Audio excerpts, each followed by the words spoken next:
Everybody, welcome back. We're continuing our reading of this wonderful book. Has a lot of stories in it. This is from the White Mountain Apache tribe. It's titled Coyote Fights a Lump of Pitch.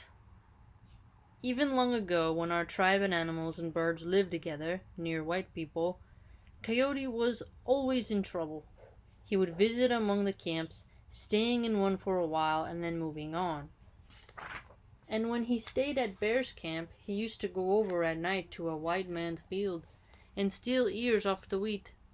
When the white man who owned the farm found out what Coyote was up to, he trailed him long enough to locate his path into the field. Then he called all the white men to a council, and they made a figure of pitch just like a man and placed it in Coyote's path. It's interesting because remember, to the white people, the pilgrims and the people who lived during this time, they would have seen the coyote as a sort of predator, which it is, right? It snatches your chickens away. They need their chickens, so, obviously to them the coyote is something that has to go away. To the Native Americans, because they had a different lifestyle and a whole connection to the coyote, it's not as much of a nuisance to them.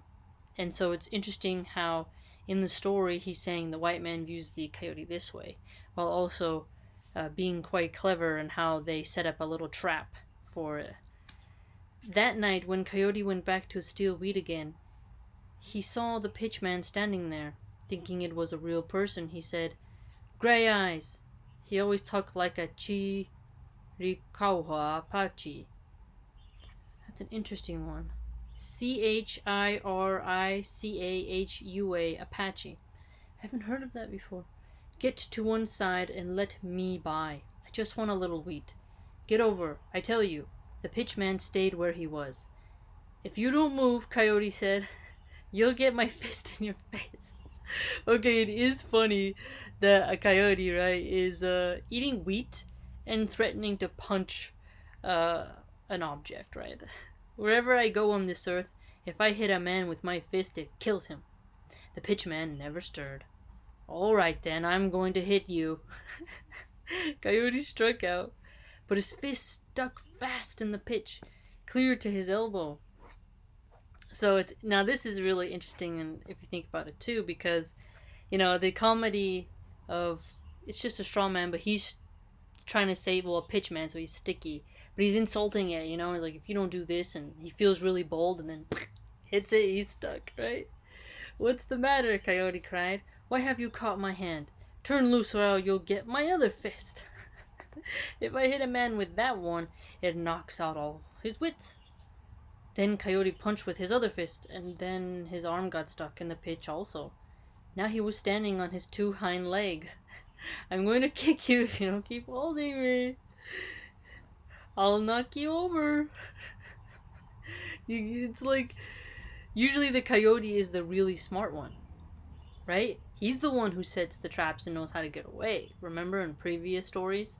Now he's the one who's kind of the dummy, and he's a little stuck, and it was based off of a trick of a white man or a pilgrim in that time. Coyote delivered a powerful kick, and his leg went into the pitch and stuck. "This other leg is worse still, and you're going to get it," he said. He kicked, and his leg stuck into the pitch. Now Coyote's legs were fast in the pitch. Only his tail was free. "If I whip you with my tail, it will cut you in two." See, he's not even getting it, right? How many of us can kind of do that sometimes? It's like we haven't gotten the point and just still keep going when the threats don't land, right? "So turn me loose." But the pitchman just stood there. Coyote lashed the pitch with his tail, and it got stuck also. Only his head was free, and he was still talking with it. "Why do you hold me this way? I'll bite you in the neck. I'll kill you, so you better turn me loose." When the pitch did nothing, Coyote bit it and got his mouth stuck, and there he was. So he used his tail, his legs, and his mouth. This is like, you think you would learn after the first hit. No. In the morning, the farmer put a chain around the coyote's neck, took him out of the pitch, and led him to the house. "This is the one who has been stealing from me," he said to his family. The white people held a meeting to discuss what they should do with Coyote. See, it's nice that they're even having a meeting. Might just shoot it and I can hang it on my bookshelf. They decided to put him into a pot of boiling water and scald him, so they set the water on to heat and tied up Coyote at the side of the house. Pretty soon Coyote saw Gray Fox coming along, loafing around the farmer's yard, looking for something to steal from the white man. Now, see, it's interesting he says loafing around because foxes with their little fuzzy tails, they're more of a pretty nuisance. Do you know what I'm trying to say? So, if you have a fox in your yard, most people would probably sacrifice a chicken to the fox because it's more beautiful, less threatening looking because they're very dainty, and they might snatch a chicken away and they go away. It's different. Although some people would just go the old-fashioned route and shoot that one too. But if you had to choose between a coyote and a fox, some people would wonder, right? Coyote called him over. "My cousin," he said, "there are lots of things cooking for me in that pot, though of course the pot was only heating water to scald him in. There are potatoes, coffee, bread, and all kinds of food for me. It'll soon be done, and the white people are going to bring them to me. You and I can eat them together, but you must help me first. Can you put this chain around your neck while I go and urinate behind that bush?" What? What kind of deal is that? I thought he was gonna go tell the fox to go inside and get something out of the pot, and then he would slip in and boil, and then they'd be like, "I guess we'll just have this to eat, or we'll just, be satisfied with that." And it would buy the coyote some time to get away. That's what I thought. Fox agreed, and taking the chain off Coyote, put it on his own neck, taking off someone else's burden and putting it on yourself, right? As soon as Coyote was out of sight behind the bush, he ran off. After a while, the water was good and hot, and the white men came out to Gray Fox. "He seems so little. What happened?" "He must have shrunk, I guess," they said. They lifted him up and threw him into the pot. Now the hot water boiled his hair right off, leaving Gray Fox bright red and hairless. They took off the chain and threw him under a tree, where he lay motionless until evening. When it got dark and cold, he woke up and started off. Well, they didn't kill him, he just took his fur off. After a while, Gray Fox came to Bear's camp and asked, "Where's Coyote?" Bear replied that Coyotes always went for his water to some springs above Bear's camp at midnight. Wow, so the Gray Fox, though, does he want revenge? You know what I'm saying? It's interesting that he wakes up, he doesn't just go home to his family. He's like, "No, I gotta go to the camp. I'm gonna find that coyote," right? So Gray Fox ran off to the springs and hid himself. Now at midnight, Coyote came as usual to the spring. But when he put his head to the water to drink, Gray Fox jumped him. "Now I'm going to kill you and eat you," the fox said.